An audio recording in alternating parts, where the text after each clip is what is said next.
¿Qué tal, mis estimados herejes? Bienvenidos a Herejes, el podcast, un espacio para conocer y discutir tópicos históricos, científicos, filosóficos, de actualidad y cultura popular desde el pensamiento crítico y la evidencia disponible, intentando siempre encontrar el humor y el punto medio. Buenos días, queridos herejes, que tengan buen dominguito de no ir a misa. Esta probablemente es mi versión más brillosa. Vengo de la playa, no me juzguen. No estoy grasoso, solo estoy asoleado. Objetos de tamaño normal, amigos. Les traigo el libro del jugador de Dungeons and Dragons. Ahí está, junto a mi cabeza. Este es un libro bastante grandecito. Entonces, ahí está, para que vean el tamaño de mis manotas. Permítanme presentarles a nuestro siguiente coanfitrión, el argentino más flamante de el mundo, el señor Alejandro Vázquez Azpilicueta. Adelante, querido Vázquez. Che, ¿cuántas copas tenés? ¿Cuántas copas tenés? Bobby, qué grande estar acá. Ya comenzamos la gira. No, buenísimo, buenísimo. Cómo la gente nos ha recibido. Gran show, Juárez, gran show. En Chihuahua, no, la gente tremenda, boludo. Gracias a todos. Los boletos están en los links en la descripción. Allá podrán encontrar todo lo que necesiten para poder acompañarnos en la gira de herejes. Y ya, los quiero mucho, pibes. Bueno, ahí tienen a nuestro querido Alejandro Vázquez Azpilicueta, el vasco. No vayan a creer que esto está generado por la inteligencia artificial. Claro que no, es el verdadero legítimo. El siguiente es la barra color cian de este Tetris llamado Herejes, el podcast, porque siempre es el que necesitas para llenar ese huequito. El corsario, Alejandro Durán Eraña. Adelante, corsario. No, verga. Wow, corsario, sí. Sí, eres el corsario. No, gracias a toda la raza que vino a los shows y por comprar merch de Chunchos, que la encuentran en chunchos.mx. Los seguiremos viendo en los shows y nada. Adelante con el tema hoy. Bueno, amigos, ahí tienen a mis coanfitriones 100% real, no fake. Hoy les traemos un episodio del pasado que está potente, amigos. Hoy sí, trigger warning de cosas bien horribles que han pasado en la historia de la humanidad. Y les vamos a traer cuando en Ruanda se desvivió a mucha gente y la Iglesia Católica no hizo nada. Es más, cooperó. Entonces, si les gustan esas historias horribles donde la iglesia podía estar del lado bueno, pero se puso del lado más malísimo, hoy se la van a pasar muy bien. Ya lo dijo el vasco 100% real. Compren boletos, ya lo dijo el corsario. Compren merch de Chunchos. Y nada, los dejo con el episodio y los seguimos viendo en los shows. Bye. Vamos a hablar de uno de los genocidios. Híjole. Todos los genocidios son horribles, obviamente, pero este en particular. Hasta entre los perros hay razas. Qué frase jugada, ¿eh? Todos los genocidios son horribles. Me parece una toma de posición muy fuerte. Muy fuerte. Había gente diciendo que hay genocidios hermosos, pero me parece una toma de posición muy fuerte. Con la cantidad de antisemitas que tenemos, ¿tú crees que no haya alguien que diga eso, güey? Eso. No, pero eso es lo que hacen, no es decir que es lindo, es decir que no existió, que es peor todavía. Es peor todavía, sí. Claro. Como mi amigo Jonás. Totalmente. Sí. Ándale. El buen Jonás. Sí. En este caso, este genocidio reúne una cierta cantidad de características que a mí me llama mucho la atención, cómo se conjugaron para terminar detonando esto que terminó ya veremos en qué terminó. Pero bueno, híjole, tema de mierda de nuevo, cabrón. Ni modo, a darle. Ni modo. Intentaremos decir estupideces para aligerar la carga. Así sí, es. no tenés el teléfono de Borre para que traiga datos de Uy, sería genial. Sí tenemos el teléfono, ¿le marco? No. Yo creo que viene. Si le explicamos bien. Pedos, güey. Yo creo que sí. Cómo lo quiero a Borre, es un fenómeno. Vamos, démosle. Bueno. Pues ay, cabrón. El 6 de abril de 1994, tras la muerte del presidente de Ruanda, Juvenal Habyarimana, comienzan intensas semanas de lo que podríamos considerar como una de las peores masacres de la historia. El mundo fue testigo de aproximadamente 1 millón de personas asesinadas y alrededor de 200,000 mujeres violadas en lo que se conoce como el genocidio de Ruanda. Híjole, no sé qué opinan ustedes, pero cuando ocurren hechos como este, no podemos dejar de cuestionar las razones, cómo es que el ser humano puede llegar a estos extremos. Definitivamente algo desató esta tragedia, pero la pregunta es, ¿qué fue? ¿Por qué no somos capaces de anticiparnos a ellas?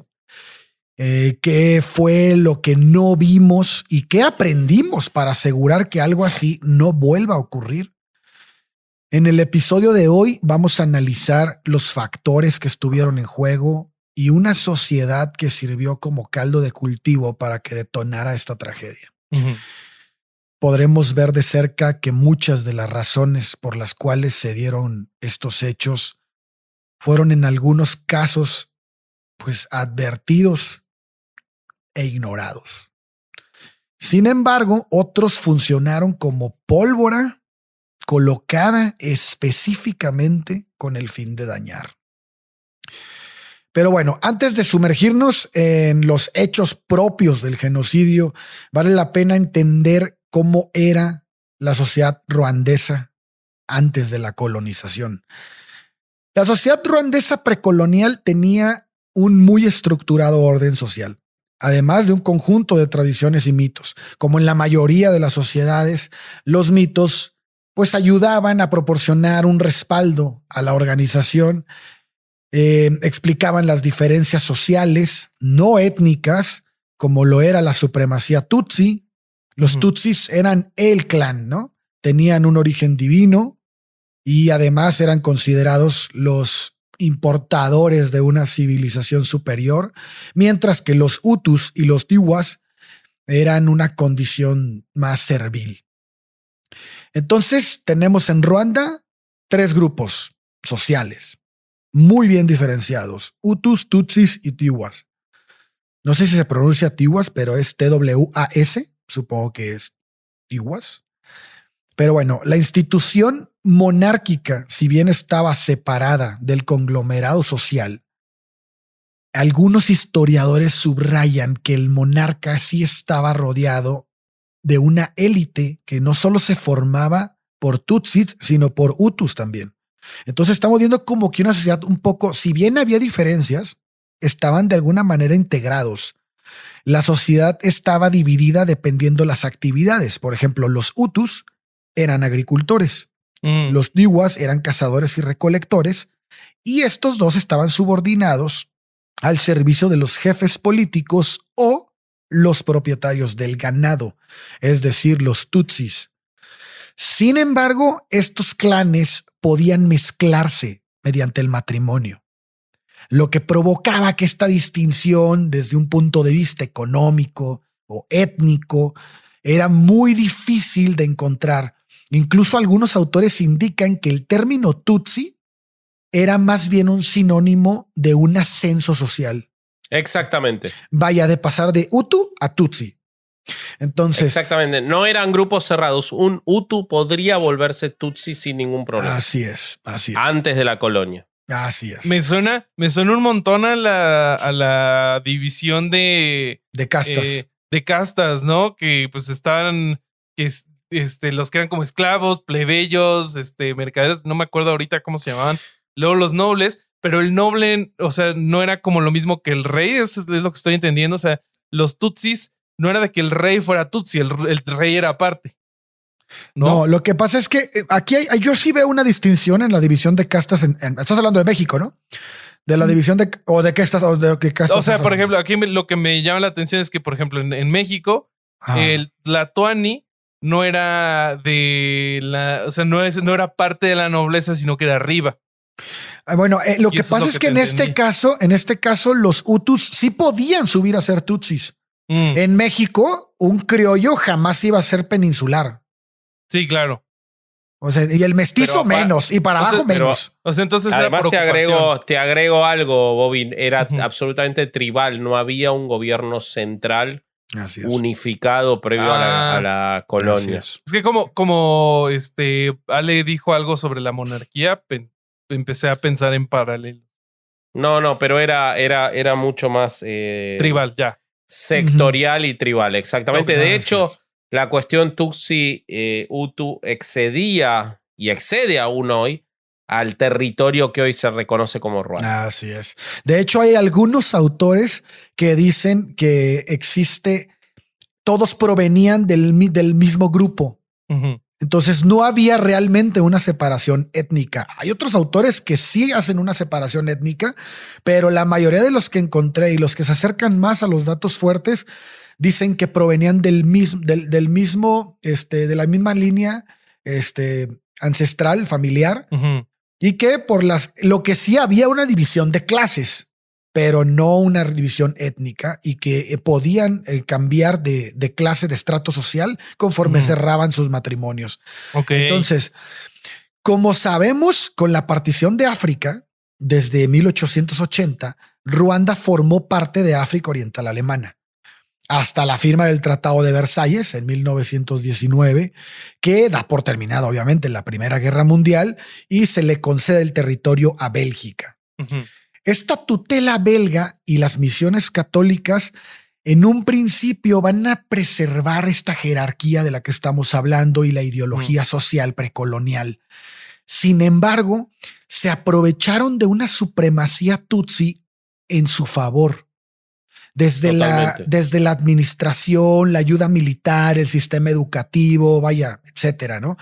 ¿Y esto qué provocó? Bueno, pues que poco a poco empezara a darse una inestabilidad en el sistema original al generar una distancia muy, muy marcada entre las categorías tutsis y hutus, donde ya comenzaba... Dime. De hecho, no sé si leíste cómo ellos la transformaron en categorías legales. A ver, no, dime. O sea, esto pasó lo interesante. Cuando los belgas asumen el poder en la conquista en Ruanda y en otros territorios afines, ellos toman el conocimiento de esta existencia de los tutsis como podría decirse la burguesía y de los hutus como el pueblo, y otorgan documentos legales de tutsis y hutus. Eso sí. Produciendo una división legal ya inamovible, pero absolutamente arbitraria. Ni siquiera, o sea, no es que hicieron un censo para ver quiénes eran hasta ese momento tutsis y quiénes eran hutus. Lo que hicieron fue, quien tenía más de 10 cabezas de ganado, se le otorgaba el documento o pasaporte de tutsi. Que era como carnet de identidad, ¿no? Exactamente. Sí. Y quienes no eran hutus, y eso ya era inamovible.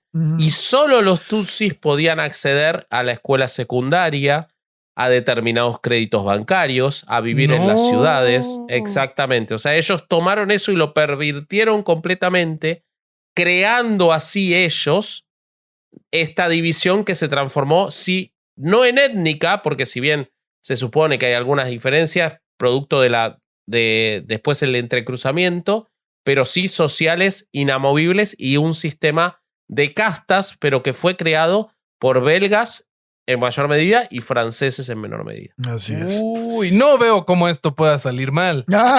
Tener un documento legal que diga que eres fresa. No creo que sí, exactamente. Exactamente, güey.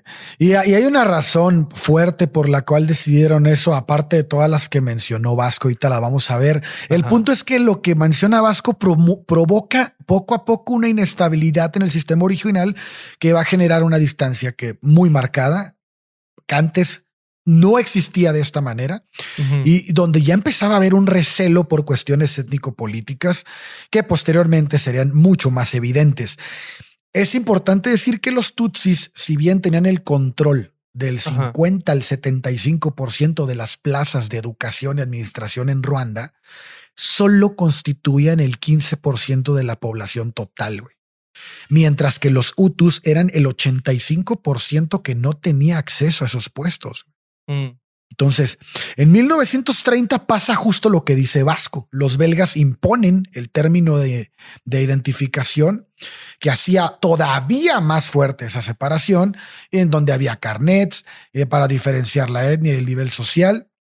Y esto fue clave. No solo para esto que estábamos mencionando, sino también para ayudar a diferenciar a los tutsis del resto de la población durante los 100 días de matanza, güey. Oye, pero a ver, tengo otra duda. Cuando pasa esto de los documentos legales, ¿se fija de alguna vez como estas castas? Porque sí, ya explicaban que un Hutu sí podía convertirse en tutsi. No, a partir de ese momento ya no. Ya no, eso fue anterior a la precolonial. Por eso entonces, es un sistema pasa a ser un sistema de castas, porque cuando los belgas llegan, ya no hay forma de que cambies de casta, güey. O sea, antes era los belgas. Antes era el Hutu es Hutu porque quiere. Y ya después ya no. No. Lo que pasa es que qué estúpido. Todavía no eres el tutsi que vas a llegar a ser. Había un Carlos Muñoz Tutsi que les decía eso, sí.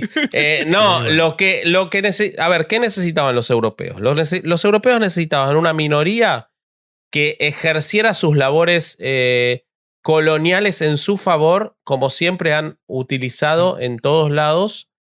Y para eso tomaron a los tutsis. Lo que pasa es que construyeron tutsis. Ellos decidieron quién era tutsi. No existía de forma rígida hasta ese momento y pasa a ser parte de la estructura social. ¿Por qué?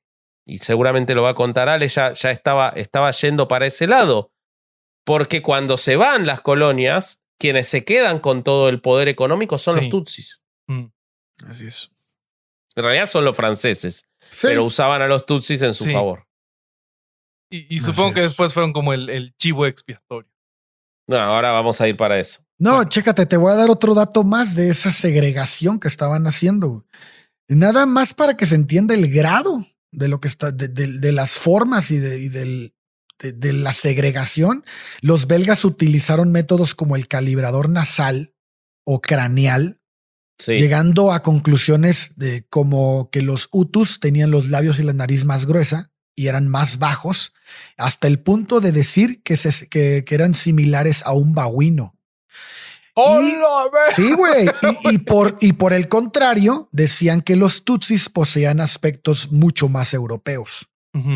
Entonces ahí empezaba una distinción fuerte, discriminatoria, ¿no? No, es que muchachos, cuando se habla de la colonización en América y de los españoles o incluso de los ingleses, revisen las cosas que hicieron los belgas en África. Está cabrón. Revisen las cosas que hicieron los belgas en el Congo, las cosas que hizo Leopoldo II en el Congo, las cosas que hicieron en todos los lugares que tuvieron dominio, ese paisito de mierda que se hizo rico por África. Revisen las cosas, y por Stella Artois, son las dos cosas que tenían, África y Stella Artois. Y el chocolate. Vean las cosas que hicieron y es probable que no exista colonialista más monstruoso y sanguinario que lo que fue el Reino de Bélgica. Así es. Es que como es un país pequeño, como que pasa desapercibido, ¿no? Sí, pero en un momento fue el país más rico del mundo gracias a las colonias, principalmente al Congo. Donde tenían su coto de caza humana particular los reyes belgas. Un dato que me parece que es fundamental antes de seguir adelante es tanto tutsis como hutus a partir de la colonización se vuelven católicos. Es un país netamente católico y ese es un dato central para lo que vamos a contar porque uno asocia el África subsahariana, siempre me cuesta un montón esa palabra. El África subsahariana lo asocia con el Islam y no es el caso ni siquiera hoy de Ruanda. Ruanda es un país católico, tanto tutsis como hutus, ¿ok? Así es. De hecho, me diste la entrada, justo el pie. El proceso de colonización tuvo una influencia enorme en la política del país y, como siempre, la religión toma un papel importante. En 1931 sube al trono Mutara III Rudahigwa, que era un monarca convertido al cristianismo. Y esto fue clave porque seguía todas las órdenes belgas respecto a la cristianización. Fíjate nada más, como elemento fundamental para el acceso a la actividad política, güey. Claro. Ya ni siquiera a simplemente seguir una línea ideológica. Si querías acceder a la política, tenías que ser cristiano. Entonces, debemos decir que la iglesia es una de las grandes protagonistas dentro de la colonización en Ruanda, como en muchos lugares, ¿no? El cristianismo fue un refuerzo al colonialismo y que finalmente sustituye a la religión local. Para que entendamos... Recomiendo el episodio de Herejes, el podcast sobre los jesuitas, para saber bastante más de eso. Exactamente. Para que entendamos el nivel de importancia, el factor religioso decidía el tipo de enseñanza que recibiría cada alumno según su procedencia étnica. Por ejemplo, como decía Vasco, la secundaria estaba destinada únicamente para los hijos de la élite. Imponían cuotas étnicas para el acceso a las escuelas y así le dejaban únicamente a estas personas. Y la primaria se impartía solo en materias básicas y agricultura, todo en lengua vernácula, ¿no? Y esto sí, los misioneros tenían capillas educativas donde enseñaban solo religión fuera del control del gobierno, que pues era el gobierno también, ¿no? La monarquía Tutsi va a terminar su estadía en 1961 a causa de un referéndum que dio la victoria por mayoría al movimiento Parmehutu, lo que va a provocar un éxodo de Tutsis a países vecinos. Y tras 2 años de mandatos de presidentes Hutus en Ruanda, se va a obtener la independencia del país formal en 1962.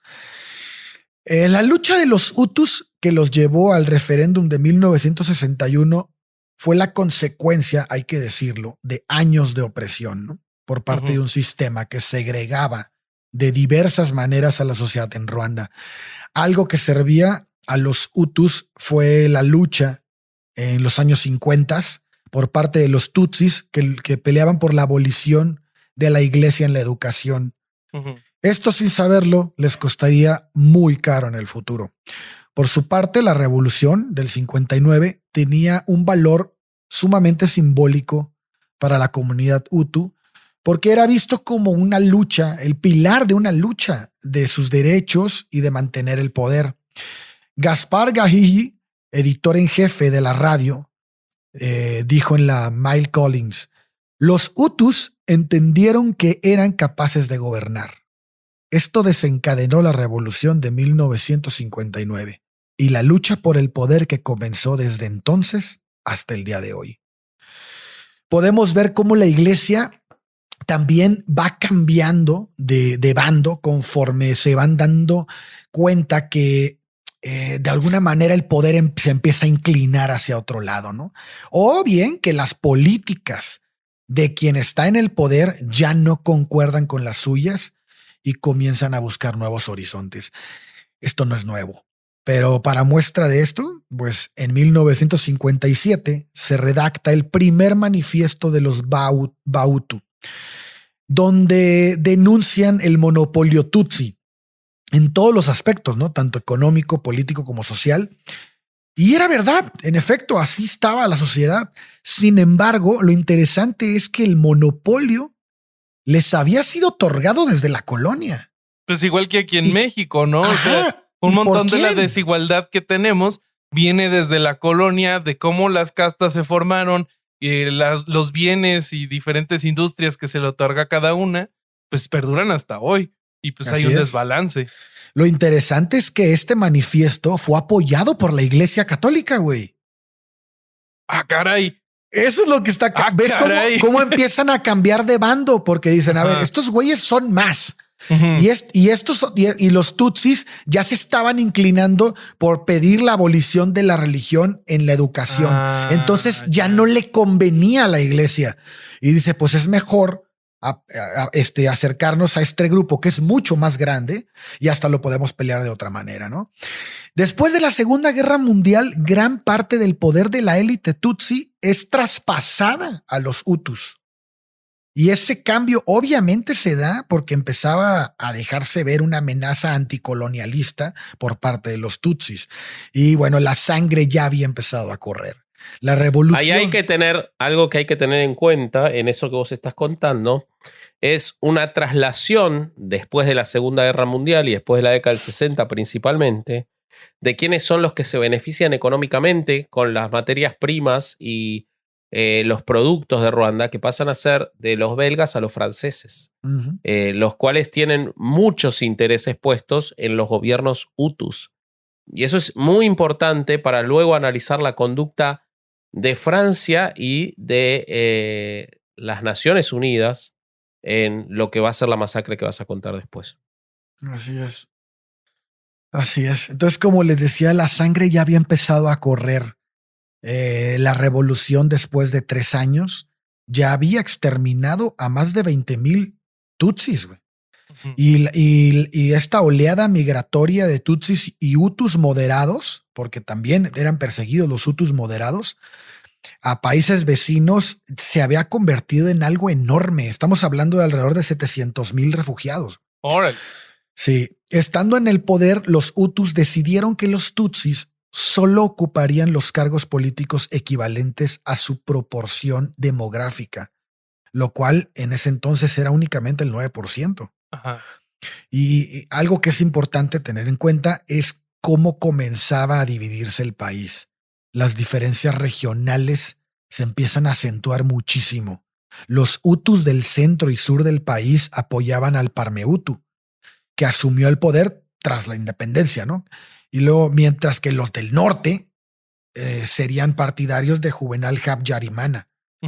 Y estas diferencias regionales dentro del grupo Hutu también van a jugar un papel primordial en los años 80 y 90. Bueno, pues estos matices se traducen en la existencia de 3 tipos de Hutus: los extremistas, los moderados y los del gobierno. Ajá. Y estos mayoritariamente procedentes de la parte septentrional, que son partidarios del presidente Juvenal Habyarimana, frente a los meridionales, que son los partidarios de Kayibanda. Entonces, como podemos ver, esta división responde a motivos ideológicos, políticos y regionales. Y la carta étnica fue la herramienta clave en el desarrollo del genocidio, pero también se pasó a atentar a todo mundo con pretextos que tenían sus raíces en esto que estamos contando. A principios de los 70s, Juvenal Habyarimana llega al poder y disuelve la Asamblea Nacional y el Parmehutu y crea el Movimiento Revolucionario para el Desarrollo. Se adopta una nueva constitución y luego va a ser elegido presidente en el 83 y en el 88. En 1990, Habyarimana accede al multipartidismo. Sin embargo, hay que ser claros en esto, porque si bien accede a que haya más partidos y volver algo más democrático, de los 12 partidos que existen en este momento, 7 son creados por el gobierno y 5 sí, ¿Dónde he visto eso antes? ¿Dónde viste eso antes? y 5 son contrarios completamente al sistema, güey.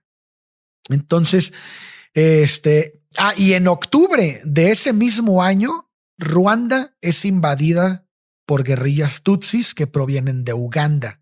¿Por qué provienen de Uganda? Porque allá se habían ido los exiliados. O sea, eran los refugiados de los 70, 60. Habían peleado guerras en Uganda y estaban bajando a pelear por su país, ¿no? Ok. Y aquí Francia, como lo que dijo Vasco, es interesantísimo porque aquí Francia y el Congo van a apoyar a Ruanda. Claro. Y entonces, los tutsis que estaban y los hutus moderados que estaban en las guerrillas, la supieron aguantar muy bien y esto va a prolongar mucho la guerra, el conflicto, ¿no? El cese del conflicto se da gracias al proceso de paz firmado en Arusha, en Tanzania.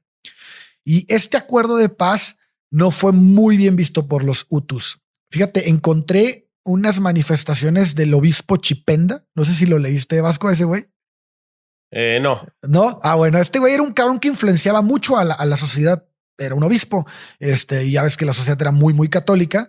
Y entonces este güey lo que hizo fue, en una rueda de prensa, manifestó lo siguiente hacia la sociedad Hutu.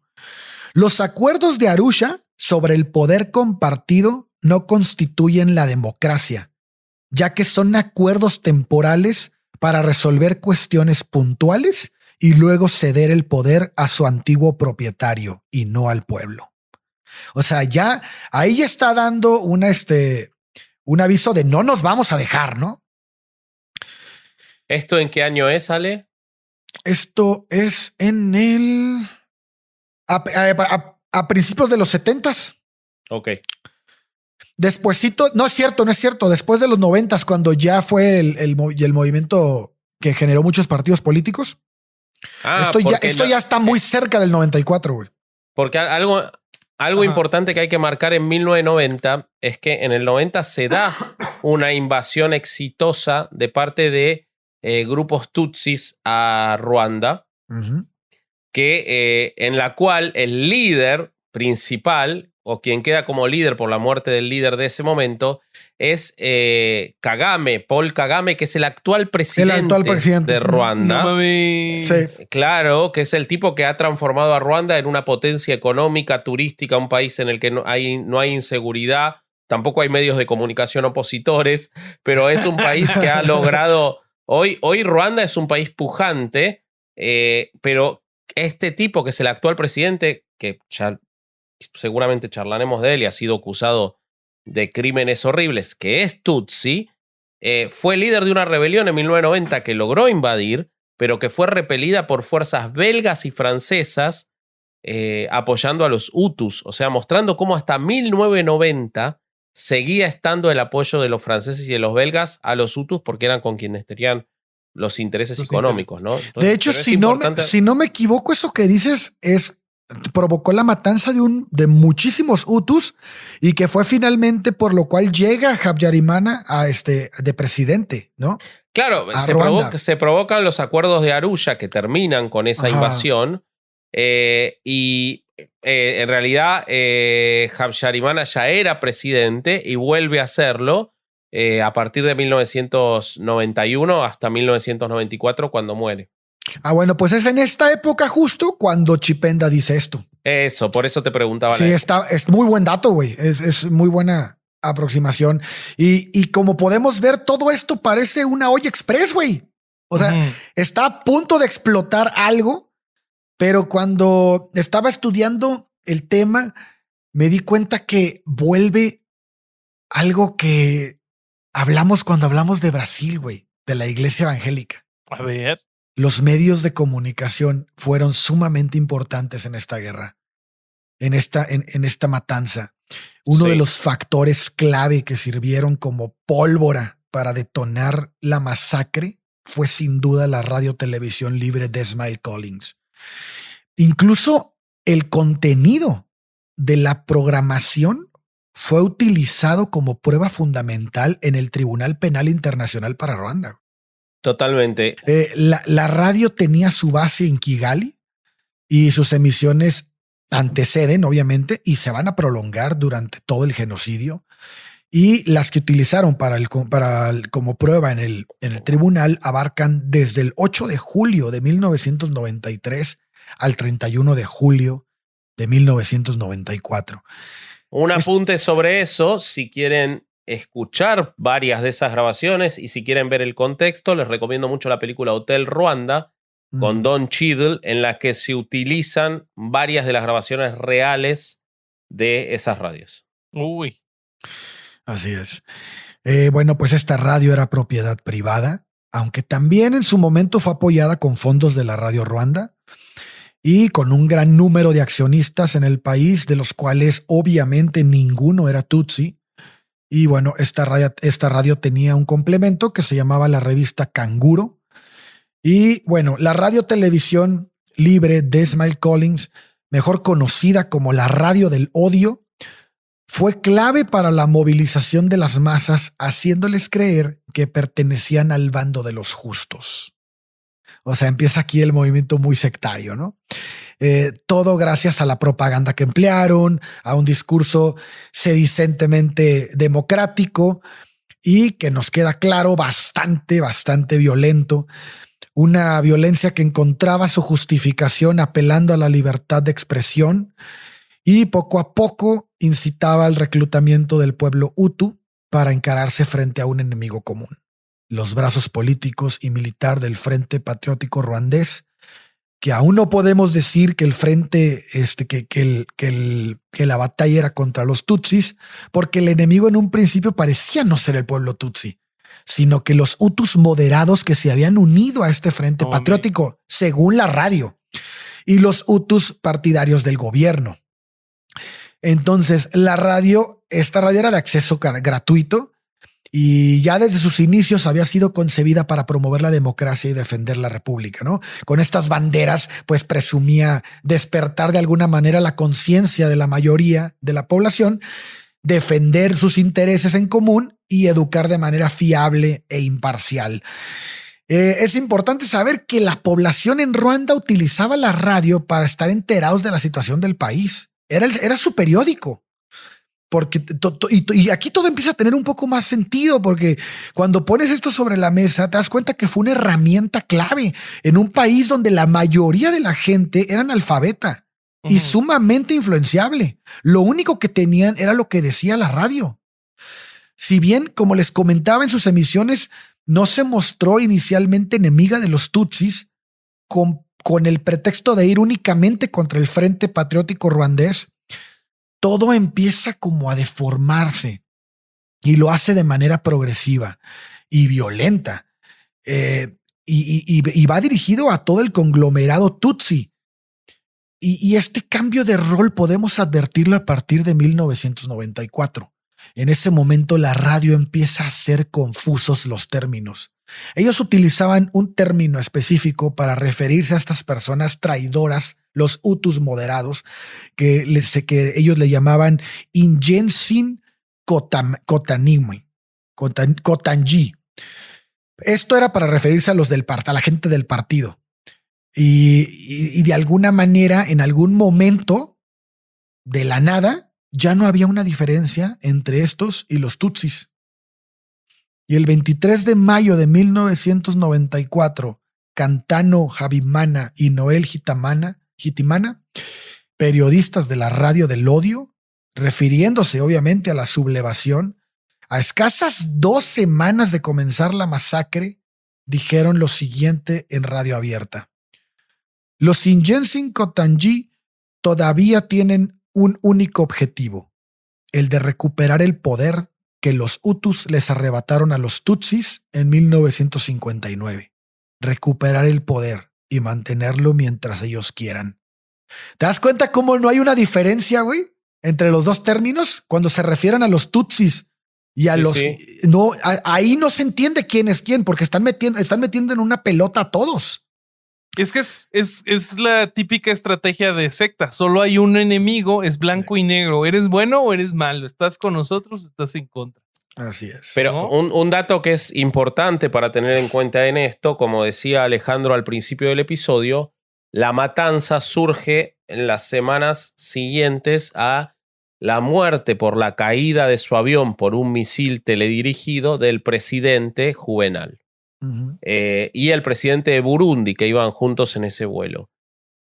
La radio empieza a acusar de ese asesinato de manera indistinta a los rebeldes tutsis y también a los hutus moderados. O sea, crean 2 teorías del homicidio del presidente que corren en paralelo, acusando a los 2 grupos.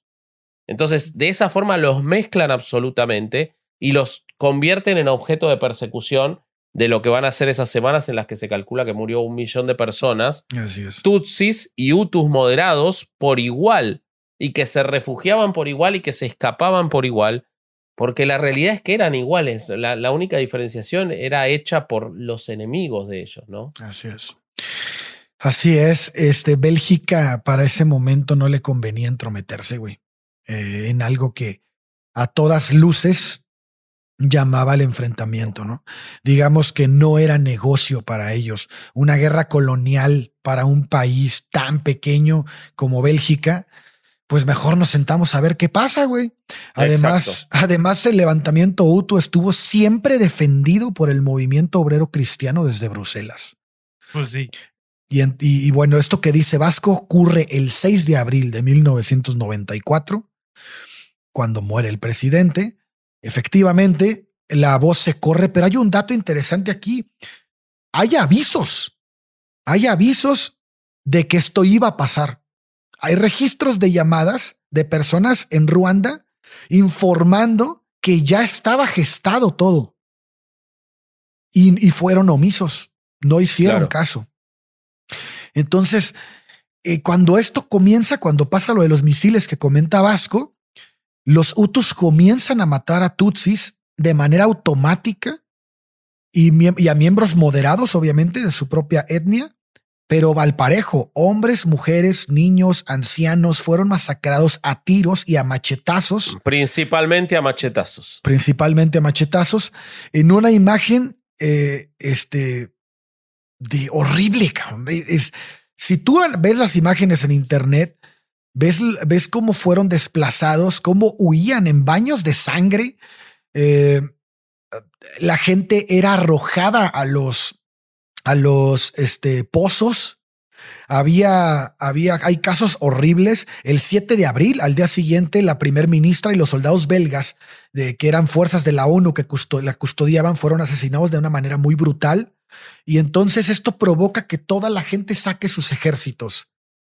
Y al sacar los ejércitos dejan desprotegidos a todos los que están ahí. Sí. Entonces, después de la masacre... De hecho, la conducta de las Naciones Unidas fue vergonzosa. En realidad, todo el plano internacional, pero de las Naciones Unidas fue vergonzosa. Y dejó hacer semanas y semanas lo que quisieran a los Hutus. Fue absolutamente cobarde y vergonzosa. Hay casos horribles en la matanza porque las mujeres fueron violadas de una manera descomunal. Organizada y sistemática, que eso es importante. Y sistemática, fueron ultrajadas con palos. Cuando llegaban a ir a hospitales, los hospitales eran tomados por Hutus. Y comenta una mujer que ella empezó primero a sentir que la violaban todo mundo. Y dice que de repente empezó a sentir que la gente la empezaba a morder, güey, todo el cuerpo. Y entonces ella dijo que ya no quería vivir más en ese momento. No quiero vivir más. En ese momento llegan más gente, defensores y liberan el hospital y por fin la atienden. Lo que finalmente le salvan la vida y queda embarazada. Esto es una realidad en Ruanda muy dura porque muchas mujeres quedaron embarazadas y la identidad de esos bebés que después crecieron y supieron de dónde provenían y qué había, por qué estaban vivos, de dónde habían sido, de dónde habían salido, fue un choque ideológico muy duro para el país. De hecho, hay toda una generación que sufre mucho por esto. Sí, el gran mérito de este presidente es un tipo con muchísimos defectos horribles, incluso acusado de crímenes de guerra, es haber logrado de cierta forma reunir a la sociedad después de eso. Así es.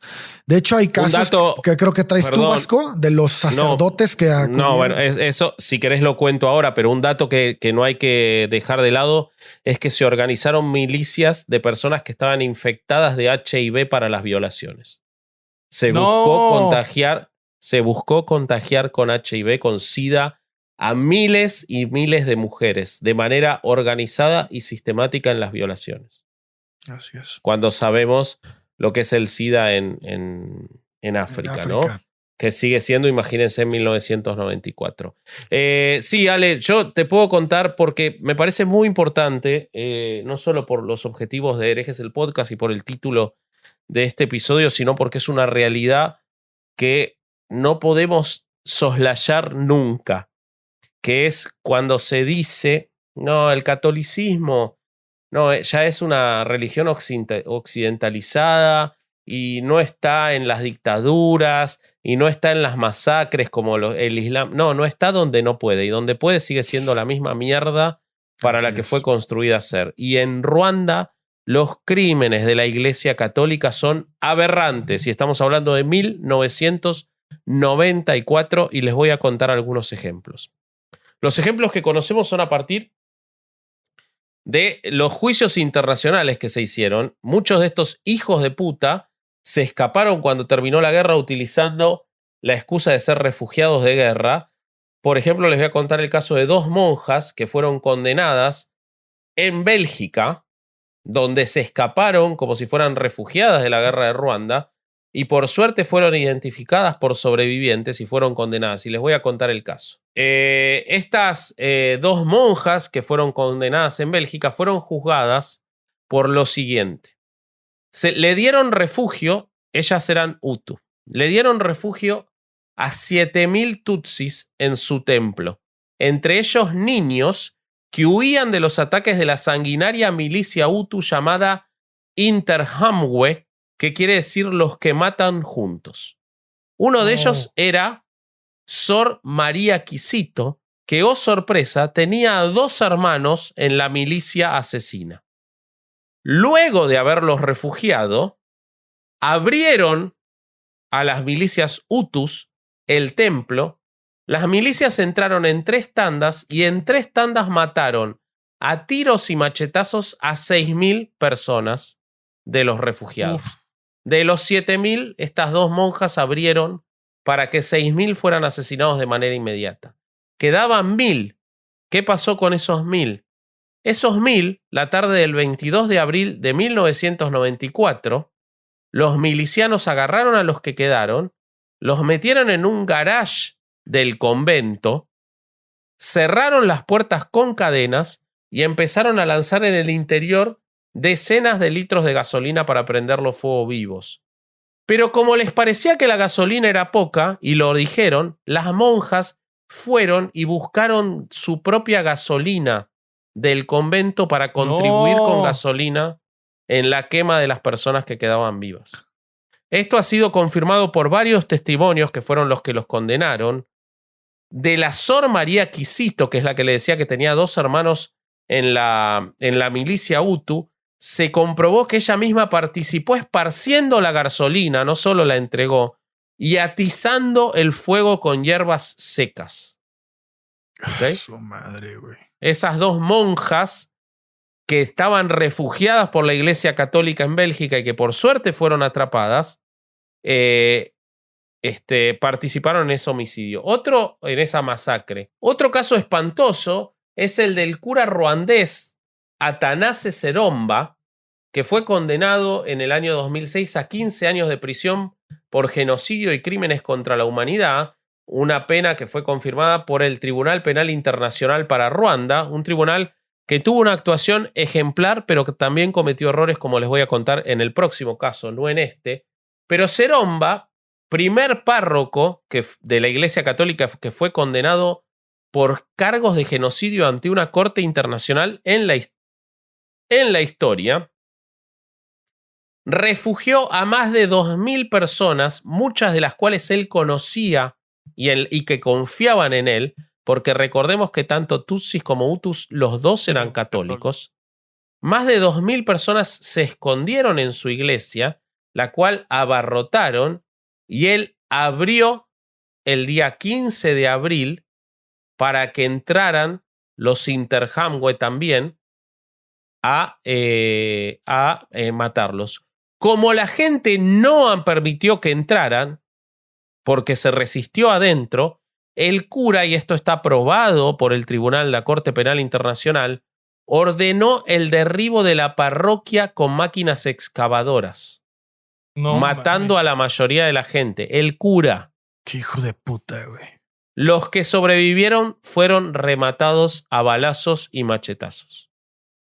El cura ordenó que se tire abajo la iglesia donde había aceptado esconder a 2.000 personas. Se escondió en la diócesis de Florencia, que lo protegió hasta que tuvo que ser entregado por la presión del fiscal del tribunal de la Corte Penal Internacional.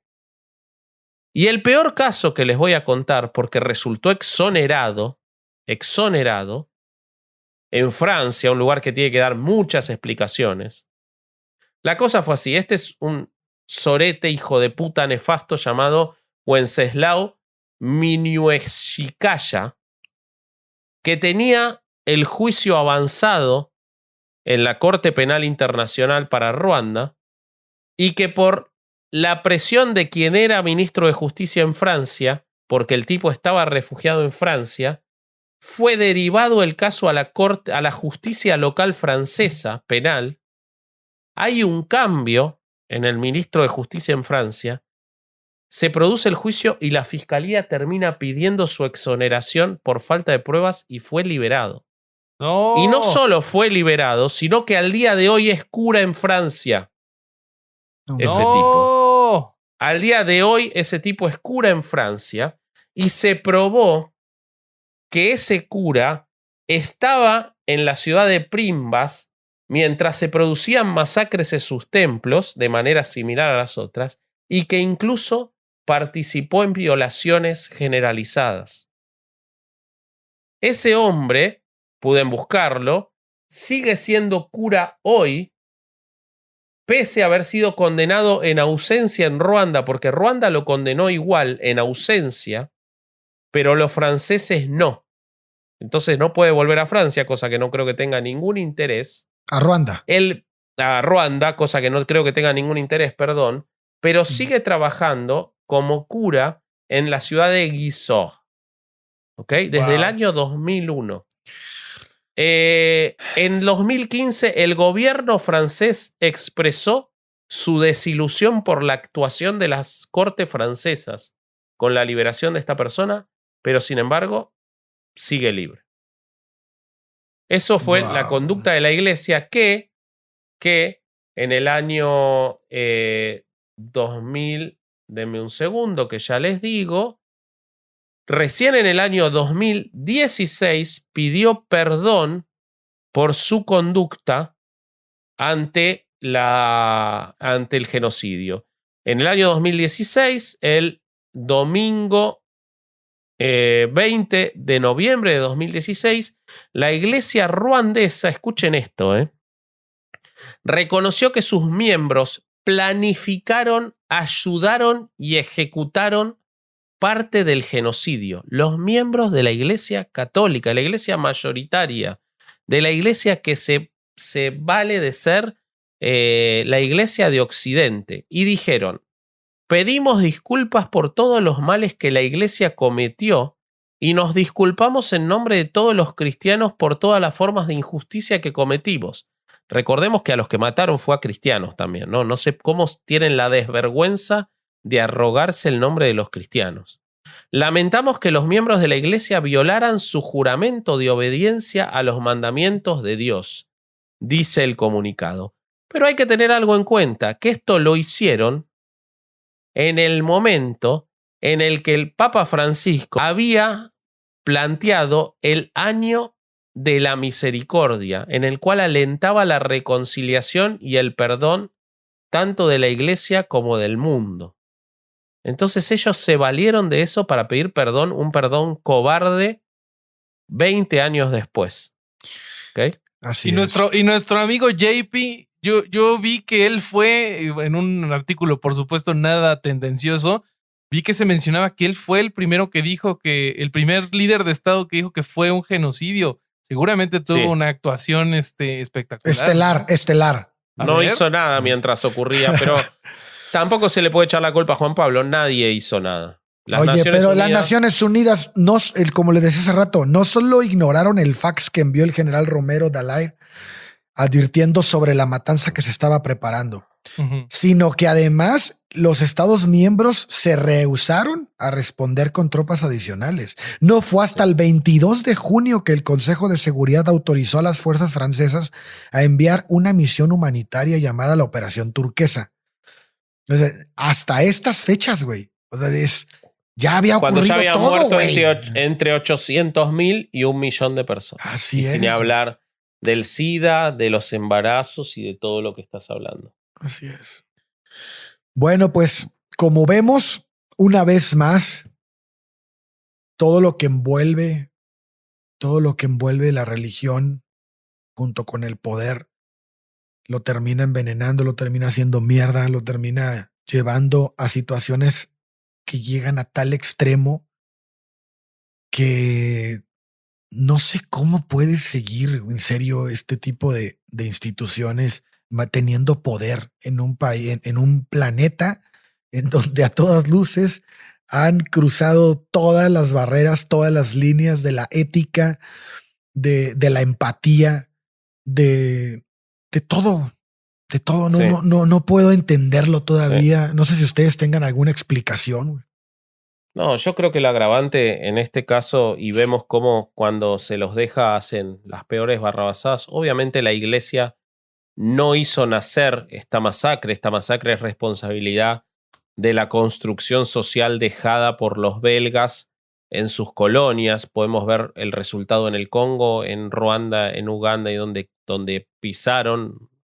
Y el planteamiento europeo de muchos europeos en las colonias. Pero sin duda la Iglesia Católica no solo no hizo nada, sino que participó activamente en la matanza a través de representantes que luego fueron protegidos por la Iglesia Católica y que hoy siguen trabajando en la Iglesia Católica. Y entonces, previo en la segregación, güey. Totalmente. Y previo en la segregación, cuando todos eran católicos. Así es. A mí lo único que me impresiona favorablemente de este caso es cómo Ruanda logró reconstruirse. Lo decía al principio. Y Paul Kagame, una persona que ha sido procesado por crímenes de genocidio, por haber sido acusado, entre otras cosas, de haber matado al presidente. Pero una cosa que es muy importante tener en cuenta, que es que esas acusaciones parten del propio Francia, que por otro lado Kagame, o Kagame, no sé cómo le queramos decir, porque la verdad que es un nombre muy llamativo, Francia y Ruanda no tienen relaciones diplomáticas desde 2006. Han logrado, después de mucha insistencia, que abrieran los archivos de su participación en las masacres y de su actividad de protección de los Hutus. Entonces, la realidad es que ese tipo, Tutsi, logró reencaminar.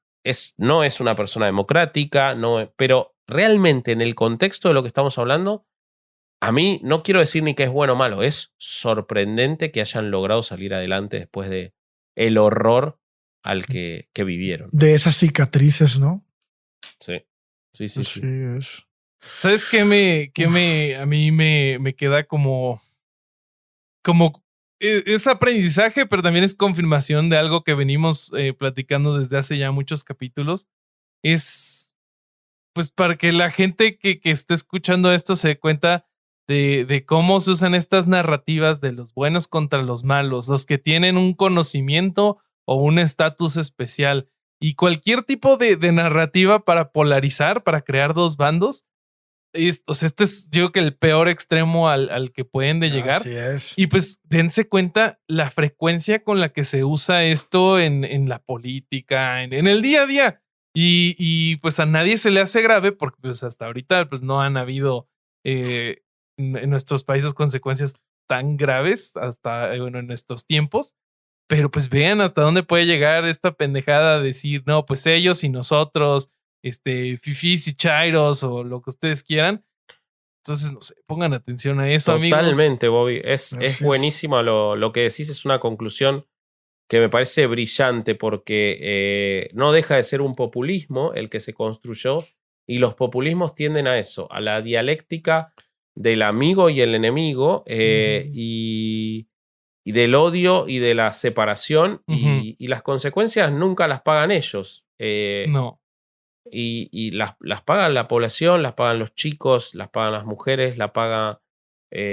bueno, lo vemos como el poder, que en este caso está representado por la radio, por los medios de comunicación, por la iglesia y por quienes tienen las armas. Miren lo paradigmático que es este caso. De esos tres grupos, ninguno, como habitualmente ocurre, estuvo a la altura de las circunstancias. Pues yo lo único que quiero es darle gracias a ustedes dos porque me hacen un poquito más leve estos temas de mierda. Platicarlos con ustedes, terminamos hablando de conclusiones como la que dijo Bobby ahorita, que es oro puro. Brillante. Y bueno, es una de las razones por las cuales nos gusta tocar estos temas, porque llegamos a este tipo de conclusiones. Y tocar a Bobby. Y tocar a Bobby. Próximamente. Ya falta poco. Muy bien, muy bien. Bueno, amigos, pues un episodio escabroso, pero con ustedes siempre es una delicia. Espero que la audiencia también saque un aprendizaje chido. Pues escríbanos, amigos, en redes sociales. ¿Ustedes qué aprendieron? ¿Qué sacan de esta experiencia horrible? Y pues ahí nos estaremos mensajeando por sario.org, pasco.org, bobby.org. Y síganos en las redes sociales que tenemos un montón de novedades de muchas otras cosas que hacemos.